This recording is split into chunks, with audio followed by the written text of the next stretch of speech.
Hi, all. This is Prashant again. Today, I wanted to talk about the way Kerala handled the guest worker situation. Let's try to understand why do people want to migrate in the first place. So, to be able to find a better job, better pay, and a better life for themselves and their families, right? While during these crisis situation, India has done an extraordinary job, right, in ensuring that an effective lockdown is enforced in full country to contain this pandemic.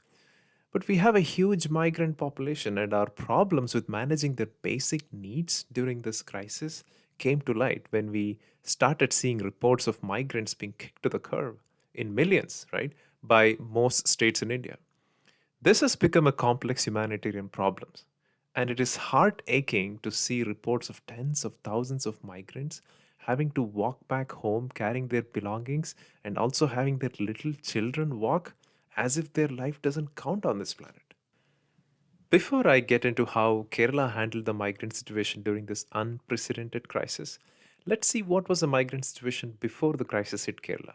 Kerala depends heavily on migrant workers, especially in the unorganized sector. It was the first state to provide insurance cover in 2010. Under the scheme, migrant workers can buy medicines worth rupees 15,000 in a year and can claim insurance for accidents and disabilities for up to rupees 5 lakh. So regarding wages, their wages in Kerala is more than the national average. In the northern states, they get rupees 200 or 300 a day, but in Kerala, they get between rupees 600 to rupees 1000. So I would like to talk about two business terms here. One is a pioneer, and other is a second mover. Being a pioneer is an extremely risky thing, as there is a very good chance of failure. But once it succeeds, it will become iconic and will be miles ahead of others. Second mover, on the other hand, follows the success path of a pioneer and is less risky. During these miserable times, Kerala had to deal with all aspects of the pandemic for the first time ever in the country, and they successfully pioneered solving each and every problem meticulously.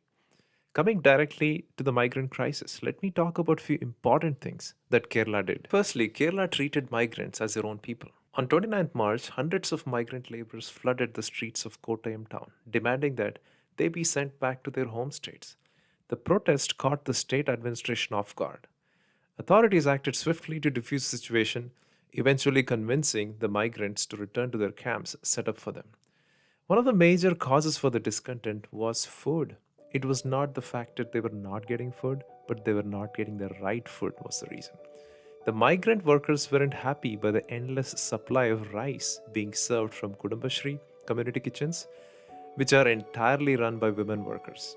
Kudumbashri began making North Indian dal, chapati, pickle along with rice.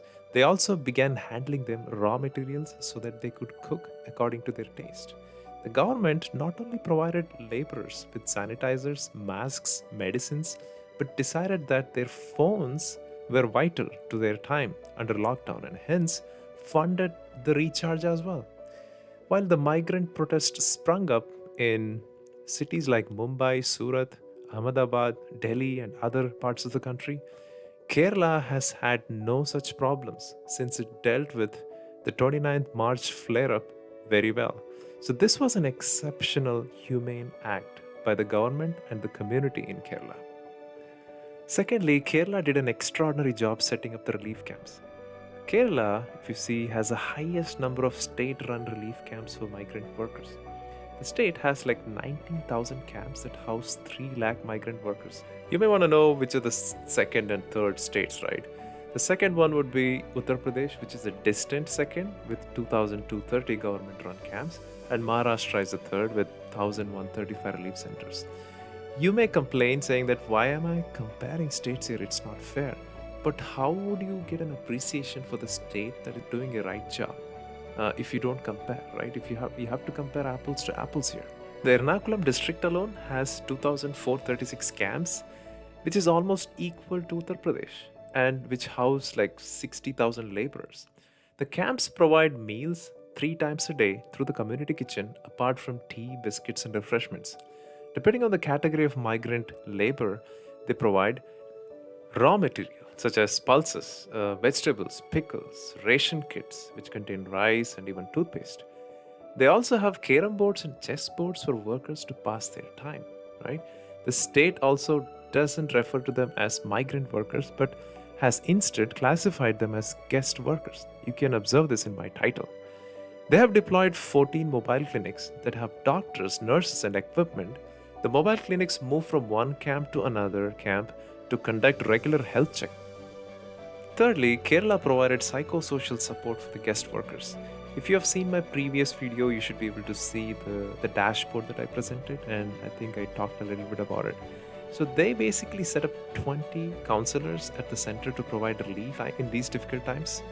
They also have 24/7 control room to monitor migrant problems.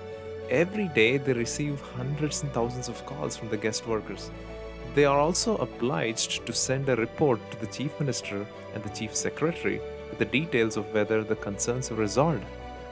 Last but not the least, when some migrants decided to leave the state due to loss of jobs, special trains were arranged for them, and the logistics of getting them to the train and providing food during their travel was all handled by Kerala government. Friends, as I end this video, we all know that everyone is talking about Kerala model and emulating this in their states. I would be happy to see that happen, but in handling the migrant crisis, there is a lot of groundwork that unfortunately other states missed to do at the right time. Kerala emerged as a pioneer even in handling the guest worker crisis successfully. I wouldn't be surprised if it becomes one of the Harvard case studies in future. They did all that is required without having to spend too much money. All that they had to do is think ahead, act smart with a big heart.